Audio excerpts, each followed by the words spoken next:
Hello, welcome to middle class IAS. Previous వీడియోలో మనం Geography in class 10th contemporary India part 2 book 1 to 4 chapters ఏం చెప్తుందో తెలుసుకున్నాం కదా. ఈ వీడియోలో మనం ఫిఫ్త్ చాప్టర్ ఫిఫ్త్ 6 7 చాప్టర్స్ ఏం చెప్తున్నాయో తెలుసుకోవడానికి ట్రై చేద్దాం. సో ఫిఫ్త్ చాప్టర్ ఇది about minerals and energy resources.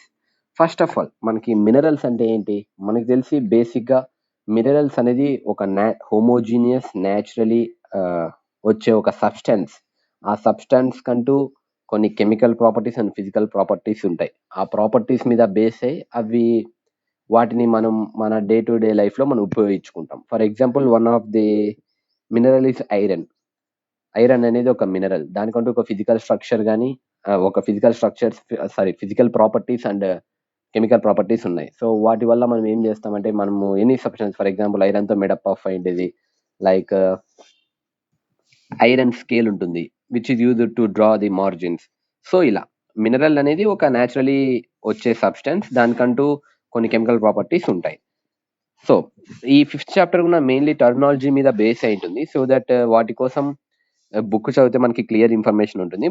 But ఈ వీడియోలో మీకు అబౌట్ ద టాపిక్ అంటే ఎటువంటి టాపిక్స్ ఉన్నాయి, అక్కడ ఏం డిస్కస్ చేస్తున్నా అనేది బ్రీఫ్గా కాకపోయినా అంటే ఆ టర్మినాలజీస్ చెప్పకపోయినా అక్కడున్న థియరీ సబ్జెక్ట్ మీకు చెప్తాను. First mode of occurrence of minerals. దానికంటే ఫస్ట్ క్లాసిఫికేషన్ ఆఫ్ మినరల్స్ చూసుకుందాం. ఫస్ట్ మనకి మొత్తం అవైలబుల్ అయ్యే మినరల్స్లో మొత్తం త్రీ క్లాసిఫికేషన్స్ చేస్తారు. దాంట్లో మెటాలిక్ మినరల్స్ అని, నాన్ మెటాలిక్ మినరల్స్ అని, ఎనర్జీ మినరల్స్ అని. మెటాలిక్ మినరల్స్ అనేవి మరీ 3గా డివైడ్ అవుతాయి.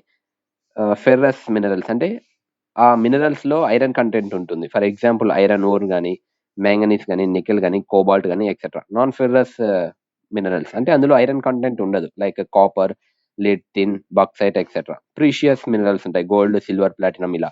అండ్ నాన్ మెటాలిక్ కిందకి వస్తే మికా, సాల్ట్, పొటాష్ ఇలా అంటే మెటాలిక్ రూపంలో ఉండవు. అండ్ ఎనర్జీ మినరల్స్ అంటే కోల్, పెట్రోలియం, నేచురల్ గ్యాస్ వీటి ద్వారా మనం ఎనర్జీ వస్తాయి. సో ఇక్కడ mode of occurrence of minerals అంటే మినరల్స్ ఎటువంటి మోడ్లో అవైలబుల్లో ఉంటాయి అనేది ఇక్కడ మనకి ఎక్స్ప్లెయిన్ చేయడానికి ట్రై చేస్తారు. ఫస్ట్ రాక్స్ రూపంలో మినరల్స్ ఉంటాయి, మెయిన్లీ స్మాల్ రాక్స్ రూపంలో ఉంటాయి. కొన్నిసార్లు ఓర్ రూపంలో అంటే ఫర్ ఎగ్జాంపుల్ ఓర్ అనేది 2 or more మినరల్స్ ని కలిసి ఉంటుంది ఓర్ అని. కొన్ని టెక్నాలజీ అండ్ హ్యూమన్ ఎఫర్ట్స్ ద్వారా ఆ డిఫరెంట్ మినరల్స్ ని డివైడ్ చేసుకోగలుగుతాం. అబౌట్ దిస్ ఇంకా అండ్ ఇక్కడ టెక్నాలజీస్ కిందకి వస్తే ఫెర్రస్ మినరల్స్ అంటే మనకు తెలుసు ఐరన్ ఉన్నది, అంటే ఐరన్ కంటెంట్ ఉంటుంది. ఆఫ్టర్ కొంచెం ట్రీట్మెంట్ చేసిన తర్వాత మినరల్స్ని డివైడ్ చేయొచ్చు. ఫర్ ఎగ్జాంపుల్ ఇక్కడ ఐరన్ ఓర్ అని ఉంది. సో ఇక్కడ టెక్నాలజీ ఏముంటుందంటే ఈ ఐరన్ ఓర్ మన ఇండియన్ జియోగ్రఫీలో ఏ స్టేట్స్లో ఏ పార్ట్స్లో ఎక్కువగా అవైలబుల్ ఉంటుంది అనేది మనకి డిస్కస్ చేస్తారు ఇక్కడ.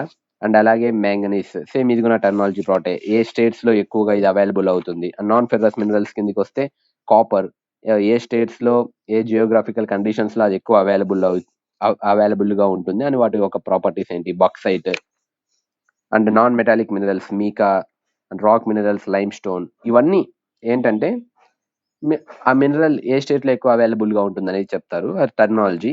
అండ్ ఇక్కడ ఏంటంటే కన్జర్వేషన్ ఆఫ్ మినరల్స్.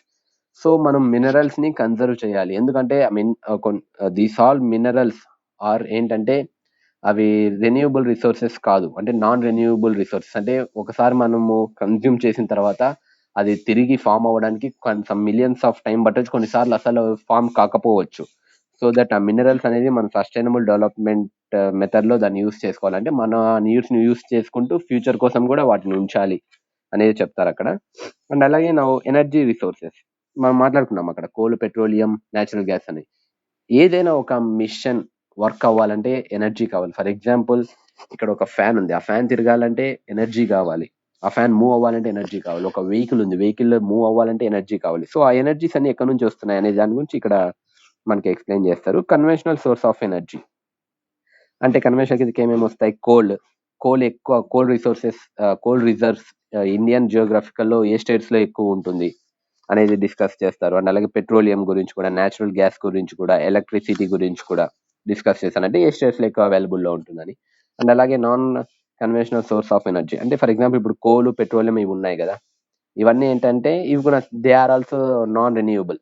ఎక్కువ కన్జ్యూమ్ చేసిన తర్వాత సమ్ మిలియన్స్ ఆఫ్ ఇయర్స్ పడుతుంది అవి మరీ రీఫార్మ్ కావడానికి. అలా కాకుండా non conventional source of energies ఉంటాయి. ఫర్ ఎగ్జాంపుల్ సోలార్ ఎనర్జీ కానీ వాటర్ ఎనర్జీ కానీ, బయోమాస్ ఎనర్జీ కానీ, వీటి నుంచి కూడా ఎనర్జీస్ వస్తాయి. మనం వీటిని ఎక్కువ యూజ్ చేసుకోవాలి. సో దట్ ఎన్విరాన్మెంట్కి అవి పొల్యూట్ చేయకోకుండా ఉంటాయనేది ఇక్కడ చెప్తున్నారు. అందులో సోలార్ ఎనర్జీ ఎక్కువ ఎటువంటి మెజర్స్ అంటే సోలార్ ఎనర్జీని ఎక్కడెక్కడ స్టార్ట్ చేశారు మన ఇండియాలో అనేది ఉంటుంది. అండ్ విండ్ పవర్ కూడా ఎక్కడెక్కడ స్టార్ట్ చేశారని, బయోగ్యాస్కి సంబంధించి కూడా, అండ్ అలాగే టైడల్ ఎనర్జీ కూడా, అంటే ఓషన్ టైడ్స్ ని can be use to generate electricity ఉంటుంది కదా. కొన్ని డ్యామ్స్ కన్స్ట్రక్ట్ చేసింటారు. సో దట్ టైడల్ ఎనర్జీని మనకు అందులో నుంచి వస్తుంది. జియో థర్మల్ ఎనర్జీ అంటే అర్త్ క్రస్ట్ నుంచి కొంచెం ఎనర్జీ వస్తుంది. ఆ ఎనర్జీని ఎలా మనం యూస్ చేసుకుంటాం అనేది ఇక్కడ ఉంటుంది.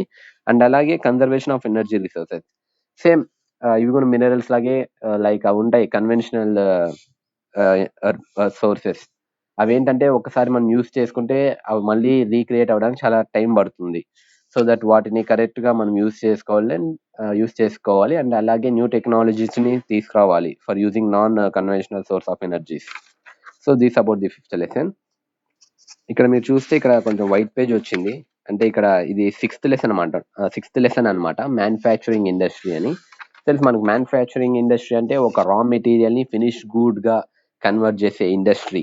అది ఏదైనా రా మెటీరియల్ తీసుకొని దాన్ని కొంచెం టెక్నాలజీ కానీ కొంచెం ప్రాసెస్ ని యాడ్ చేసి ఫినిష్ గుడ్ గా కన్వర్ట్ చేయడం. సో ఇందులో కూడా కొన్ని వైట్ పేజెస్ వచ్చాయి. ఇలా ఇందులో కంటెంట్ ఏముంది అనేది నాకు కూడా తెలియదు. సో దట్ దీన్ని ఓవరాల్ గా చెప్పేస్తాను. ఇందులో మనకి ఏమి ఎక్స్ప్లెయిన్ చేయడానికి ట్రై చేస్తున్నారు. మనం చెప్పుకున్నాం కదా మ్యానుఫ్యాక్చరింగ్ ఇండస్ట్రీస్ అని. మనకు ఈ ఇండస్ట్రీస్ అనేవి మన నేషనల్ ఎకానమీకి ఎలా కాంట్రిబ్యూట్ చేస్తున్నాయి అనేది ఇక్కడ టర్మినాలజీ ఉంటుంది. అది ఒకసారి చదివితే అర్థమవుతుంది. అండ్ అలాగే ఏదైనా ఒక ఇండస్ట్రీ లొకేట్ చేయాలంటే, ఒక ఇండస్ట్రీ పెట్టాలంటే వాటికి ఉన్న ఐడల్ కండిషన్స్ ఏంటి? ఫర్ ఎగ్జాంపుల్ అక్కడ రా మెటీరియల్స్ అవైలబిలిటీ బాగుండాలి, and cheap labour and quality labour దొరకాలి, అండ్ అలాగే ట్రాన్స్పోర్ట్ చేయడానికి ఫెసిలిటీస్ బాగుండాలి, అండ్ అలాగే కన్జ్యూమ్ అంటే వాళ్ళ ప్రోడక్ట్స్ ని కొనడానికి ఆడ మార్కెట్ బాగుండాలి, అంటే కన్సంప్షన్ మార్కెట్ బాగుండాలి. These are the ideal conditions. అంటే ఇవన్నీ ఎక్కడైతే ఎక్కువ ఉంటాయో అక్కడ ఇండస్ట్రీస్ ఎక్కువ ఉంటాయి అనేది ఇక్కడ చెప్తున్నారు. అండ్ అలాగే ఇండస్ట్రీస్ క్లాసిఫికేషన్, మనకి ఇండస్ట్రీస్ 2 టైప్స్ గా క్లాసిఫై చేశారు. And the base of raw materials used, అంటే agro based industries and mineral based industries. Agro based industries అంటే ఏంటంటే వాటి యొక్క రా మెటీరియల్స్ ని అగ్రికల్చర్ ద్వారా వచ్చింటాయి బయట, అంటే కాటన్ కానీ, ఉలెన్ కానీ, జూట్ కానీ, టెక్స్టైల్ కానీ, రబ్బర్ కానీ, షుగర్ కానీ, టీ కానీ, coffee. And mineral based industries అంటే ఏంటంటే అవి అగ్రికల్చర్ ద్వారా కాకోకుండా మినరల్స్ నుంచి, అంటే మినరల్స్ ని రా మెటీరియల్స్ గా తీసుకుంటారు. For example iron and steel అనే రా మెటీరియల్ ని తీసుకొని దాని యుటెన్సిల్స్ గా, వేరే వేరే సబ్స్టాన్స్ గా వాటిని కన్వర్ట్ చేస్తారు ఇండస్ట్రీస్ లో. సో ఇది, అండ్ అలాగే కొన్ని వేరే బేసిస్ మీద ఇండస్ట్రీస్ అనేవి డివైడ్ అయ్యాయని చెప్తున్నారు. Now we discuss about agro based industries. And అలాగే ఇట్లా ఓపెన్ అయిపోయింది కదా, అంటే ఇట్లా అంటే వైట్ పేజెస్ వచ్చాయి.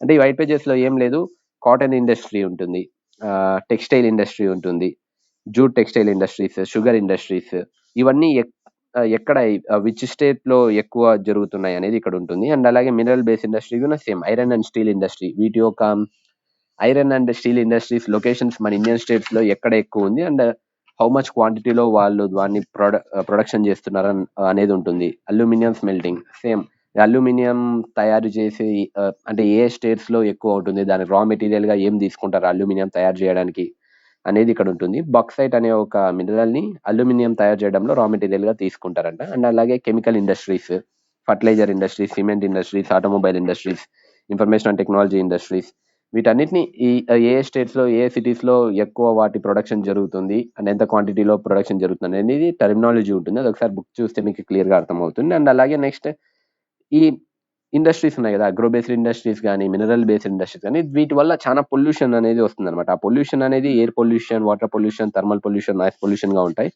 సో ఆ పొల్యూషన్ ని తగ్గించడానికి మనం ఎటువంటి కంట్రోల్స్ తీసుకోవాలనేది ఇక్కడ ఉంటుంది. This about the 6th chapter. Now about the last chapter, the life line of national economy. ఈ చాప్టర్ లో ఏంటంటే మనకు ట్రాన్స్పోర్ట్ ఉంటుంది, అంటే ఆ ఇండస్ట్రీస్ తో పాటు ఒక కంట్రీలో ట్రాన్స్పోర్ట్ ఉంటుంది, కమ్యూనికేషన్ ఉంటుంది, అండ్ అలాగే ట్రేడింగ్ ఉంటాయి. ఈ 3 కాంపోనెంట్స్ ఉంటాయి కదా, ట్రాన్స్పోర్ట్, కమ్యూనికేషన్, ట్రేడింగ్. ఈ 3 కాంపోనెంట్స్ వల్ల ఒక కంట్రీ ఎకానమీ ఎలా షేప్ అవుతుంది అనేది మనకి ఇక్కడ ఎక్స్ప్లెయిన్ చేస్తారు. అందులో భాగంగా ఫస్ట్ ఆఫ్ ఆల్ మనము మాట్లాడుకునేది ట్రాన్స్పోర్ట్ గురించి మాట్లాడుకుంటాం. సో ఆ ట్రాన్స్పోర్ట్ అనేది 3 టైప్స్. అంటే ల్యాండ్ వేస్ లో రోడ్ వేస్ కానీ, రైల్వేస్ కానీ, పైప్ లైన్స్ ద్వారా ట్రాన్స్పోర్ట్ అవుతుంది. వాటర్ వేస్ లో ఇన్లాండ్ అంటే కంట్రీ లోపల వాటర్ వాటర్ వే ట్రాన్స్పోర్ట్ ఎలా ఉంటుంది, అండ్ ఓవర్సీస్ కంట్రీ బయట ట్రాన్స్పోర్ట్ ఎలా ఉంటుంది, అండ్ అలాగే ఎయిర్ ట్రాన్స్పోర్ట్ ఇవి ఎయిర్వేస్ ఉంటాయి కదా, for example Airways, domestic Airways, international Airways, ఇలా ట్రాన్స్పోర్ట్ ఎలా జరుగుతుంది అనే వాటి గురించి ఇక్కడ ఇచ్చింటారు. అండ్ అలాగే ఇక్కడ మనకు రోడ్వేస్ కిందికి వస్తే గోల్డెన్ క్వాడ్రాడియల్ సూపర్ హైవేస్, అంటే ఇక్కడ వీళ్ళ హైవేస్ ని డివిజన్ చేశారు. నేషనల్ హైవేస్ గా, స్టేట్ హైవేస్ గా, డిస్టిక్ రోడ్స్ గా, అదర్ రోడ్స్ గా, బార్డర్ రోడ్స్ గా, అండ్ అలాగే రైల్వే గురించి ఇక్కడ కొంచెం ఇన్ఫర్మేషన్ ఇచ్చారు. అబౌట్ జోన్స్ మనకి 17 జోన్స్ ఉన్నాయంట ప్రెసెంట్. 17 జోన్స్ ఇక్కడ ఫిగర్ లో ఉంటుంది చూడండి. 17 జోన్స్ కి ఒక హెడ్ క్వార్టర్స్ ఉంటుంది. వాటి గురించి ఇక్కడ ఇన్ఫర్మేషన్ ఇచ్చారు. అండ్ అలాగే ఇక్కడ ఇన్లాండ్ వాటర్ వేస్ అంటే మన కంట్రీ లోపల లైక్ కొన్ని ఇన్లాండ్ వాటర్ వేస్ ఉంటాయంట. వాటిని గవర్నమెంట్ నేషనలైజ్ చేసిందంట. వాటిలో కొన్ని ద గంగా రివర్ బిట్వీన్ అని, Brahmaputra river between the west coastal canal అని, ఇవి కొన్ని inland water source. And major see ports అంటే ఓవర్సీస్ మనకి ఎక్స్పోర్ట్స్ అండ్ ఇంపోర్ట్స్ చేసుకోవడానికి సీ పోర్ట్స్ అనేవి మన ఇండియాలో ఏమున్నాయి, మేజర్లీ 7-6 ఎన్నో ఉన్నాయి. అవి ఆ టర్మినాలజీ ఒకసారి ఇందులో చూస్తే మీకు క్లియర్ గా ఐడియా ఉంటుంది. అవే సీ పోర్ట్స్ అంటే ఫర్ ఎగ్జాంపుల్ మనకి మెయిన్ గా చూస్తే చెన్నై ఉంటుంది, న్యూ మంగళూరు అని, ముంబై అని, విశాఖపట్నం అని. సో ఇవి ఫ్యూ ఎగ్జాంపుల్స్. అండ్ అలాగే ఎయిర్వేస్ గురించి ఉంటుంది. అలాగే ఇక్కడ కమ్యూనికేషన్ గురించి అంటే టెలికమ్యూనికేషన్ కానీ, రేడియో కానీ, ఆల్ ఇండియా రేడియో కానీ, వీటి వర్క్ ఎలా జరుగుతోంది, అవి ఎప్పుడు స్టార్ట్ చేశారు అనే వాటి గురించి ఇక్కడ ఎక్స్ప్లెయిన్ చేస్తారు. అండ్ అలాగే ఇంటర్నేషనల్ ట్రేడ్ అంటే ట్రేడింగ్ కూడా మనకి సీ పోర్ట్స్ ద్వారా మనకి ట్రేడ్ జరుగుతుంది కదా. ట్రేడ్ ఆఫ్ 3 టైప్స్ అంటే లోకల్ ట్రేడ్ కానీ, నేషనల్ ట్రేడ్ కానీ, ఇంటర్నేషనల్ ట్రేడ్స్ కానీ, వాటి గురించి ఉంటుంది. అండ్ అలాగే టూరిజం యాజ్ ఎ ట్రేడ్ అంటే టూరిజం ని డెవలప్ చేయాలి అనేది ఉంటుంది లాస్ట్ పేజెస్ లో. ఇది the basic topics in this book of 10th class Geography. Thank you for watching. Next వీడియోలో 11th క్లాస్ బుక్ ఏం చెప్తుందో అనేది మనం ఎక్స్ప్లెయిన్ చేయడానికి ట్రై చేస్తాను. Thank you for watching.